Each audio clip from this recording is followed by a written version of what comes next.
Viewers আসসালামু আলাইকুম। আপনারা সবাই কেমন আছেন? আশা করি আল্লাহর রহমতে অনেক ভালো আছেন। ইনশাল্লাহ আমিও ভালো আছি, আলহামদুলিল্লাহ।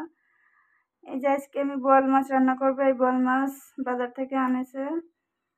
এই বোয়াল মাছ দিয়ে আমি আলু দিয়ে টমেটো ধনেপাতা দিয়ে রান্না করব। শীতের দিনে টমেটো আর ধনেপাতা দিয়ে মাছ রান্না করে খাওয়ার স্বাদই আলাদা।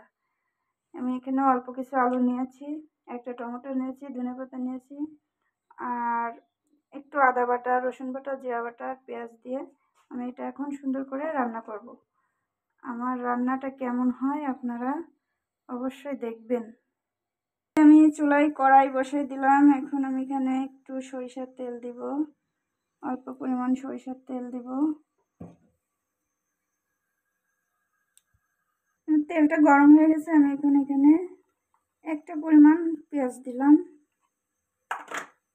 পেঁয়াজটা একটু নেড়ে চেড়ে নিব, আমি হালকা ভেজে নেব পেঁয়াজটা। এবার এখন আমার পেঁয়াজটা ভাজা হয়ে গেছে। আমি এবার বাটা মশলাগুলো দিয়ে দিলাম। এখানে আদা বাটা, রসুন বাটা, জিরা বাটা একসাথে নিয়ে নিয়েছি। এবার মশলাটা আমি হালকা একটু নেড়ে চেড়ে নেব।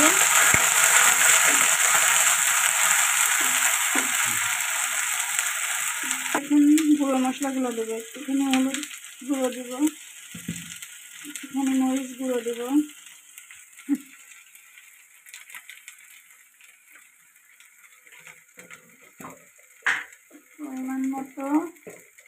পরিমাণ মতো লবণ দেব। এখানে আমি একটুখানি পানি দেব, আমার মশলাটা পুড়ে না যায় যাতে।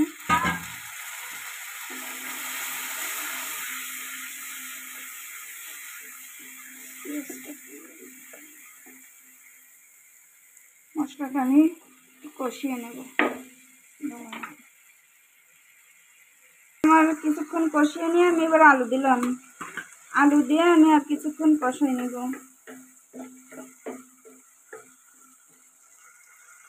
আলু দিয়ে আমি এবার ঢাকা দিয়ে দিলাম। কিছুক্ষণ ঢাকা দিয়ে আমি কষিয়ে নিব। এবার ঢাকনাটা উঠায়ে আমি আলুগুলো আমার কষানো হয়ে গেছে। আমি এবার এর ভিতরে মাছগুলো দিয়ে দেবো। মাছগুলো দিয়ে আমি এই মাছটা আমি কষাই রান্না করি। বল মাছটা সবসময় কষাই রান্না করলে খেতে স্বাদ লাগে।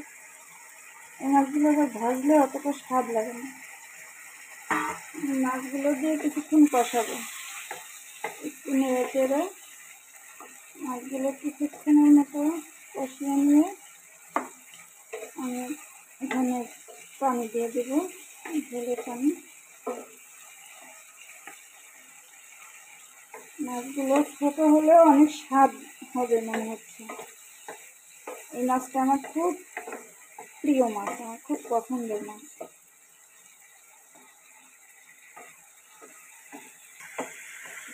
আমি একটু মাছটা উল্টে পাল্টে নিলাম। মাছটা প্রায় কষানো হয়ে আসছে।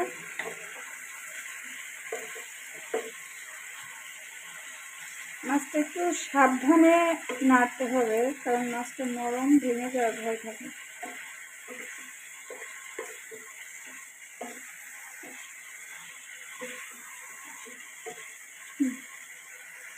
আমার কষানো হয়ে গেছে। আমি এবার ঝোলের পানিটা দিয়ে দেব।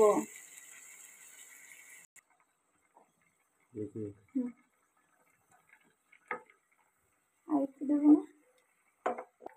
ঝোলের পানি দিয়ে আমি এবার ঢাকা দিয়ে 5 মিনিট মতো আমি জাল করব।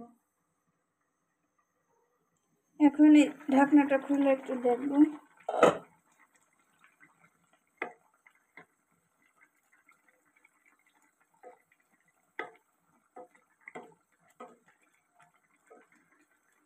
আলুটা সিদ্ধ হয়ে গেছে আমার।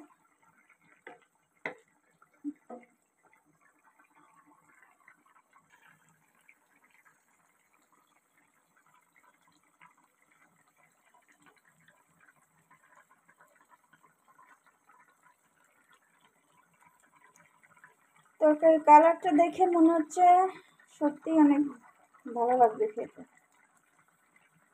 ঝোলটা কমে আসছে। আমি এখন এর উপর দিয়ে কিছু ধনেপাতা অ্যাড করে দিলাম। 2-3টা কাঁচামরিচ খালি করে দিয়ে দিলাম।